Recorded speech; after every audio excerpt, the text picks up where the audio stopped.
Chers amis, nous sommes ici à Akebrigué. Nous avons l'honneur de recevoir le pasteur Jacques Désiré de Christian Fellowship. Suivons-le. Merci les frères de Gospel. Kivu Gospel, c'est ça? Oui. Nous sommes très heureux aujourd'hui d'être devant vous pour juste communiquer ce que nous avons dans notre cœur. Et nous croyons profondément que c'est le Seigneur qui a déposé ça en nous. Nous allons un tout petit peu parler de ce que Christ a fait pour que les enfants de Dieu comprennent ce que Christ a fait dans leur vie, ce que Christ a ordonné, afin qu'ils vivent librement. Parce que les gens de plus en plus sont ignorants de la parole de Dieu. Nous devrons comprendre ce que Christ a fait pour être libres et recevoir ce qu'il nous a promis. Vous voyez, nous allons lire dans Éphésiens, chapitre 1er, verset 3 jusqu'à 6e verset. Je vais vous révéler quelque chose et nous croyons que vous allez être bénis abondamment. La Bible dit: béni soit Dieu, le Père de notre Seigneur Jésus-Christ, qui nous a bénis. Vous voyez, qui nous a bénis de toutes sortes de bénédictions spirituelles dans le lieu céleste en Christ Jésus. Amen. Vous comprenez que la Bible nous dit que le Père de notre Seigneur Jésus-Christ nous a déjà bénis. Et il va préciser où se trouve cette bénédiction. Il dit dans le lieu céleste en Christ Jésus. Vous comprenez que quand vous êtes né de nouveau, il va vous transporter dans le royaume de son Fils. Et c'est là où votre bénédiction réside. C'est ainsi que vous comprenez que vous êtes bénis.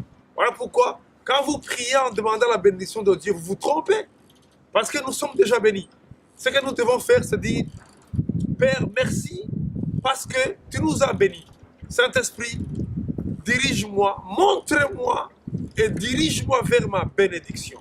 Première chose, nous allons sauter très vite, verset 4, il dit: en lui, Dieu nous a élis avant la fondation du monde. Amen. Vous comprenez que en Christ, Dieu nous a déjà établis. Donc nous sommes établis. Voilà pourquoi, mes amis, que le diable ne vous ment pas. Vous êtes élis, vous êtes choisis, vous êtes établis, vous êtes enfants de Dieu. Est-ce que vous comprenez? Donc, la suite dit ceci.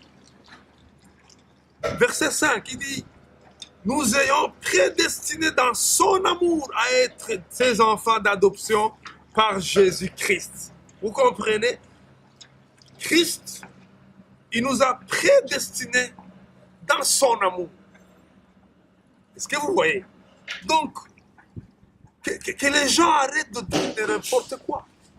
La Bible nous dit clairement que Christ nous a prédestinés à être dans son amour, à être des enfants d'adoption. Ici, le mot adoption, c'est tout simplement veut dire qu'il faut se préparer un enfant pour devenir adulte et de recevoir ce qui lui appartient déjà. Amen. Au verset 6 va dire: à la louange de la gloire de sa grâce qui nous a accordé à son bien-aimé. Vous comprenez que tout ce que Dieu a fait, tout ce que Dieu a investi en vous, tout ce que Dieu vous a donné, c'est à la louange de sa grâce qui nous a accordé à son bien-aimé. Donc, ce n'est pas parce que tu as prié beaucoup, ce n'est pas parce que tu as jeûné beaucoup, ce n'est pas parce que tu donnes l'aumône, ce n'est pas parce que tu donnes ta dîme. Non, c'est tout simplement, c'est à la louange de sa grâce. Qui est sa grâce? C'est Jésus, notre Seigneur. Vous comprenez que nous sommes bénis par sa grâce. Nous sommes sauvés par sa grâce. Nous avons tout ce que nous avons par sa grâce. Ce que nous devons faire, c'est dire: Seigneur, prends ma main, aide-moi, dirige-moi. Parce que la Bible dit: je vais te diriger, je te montrerai. Voilà, mes amis, je crois continuer bientôt si vous m'invitez encore une fois. Mais pour conclure, ça va vous dire une chose. Dieu, il nous a déjà bénis. Dieu, il nous a déjà prédestinés.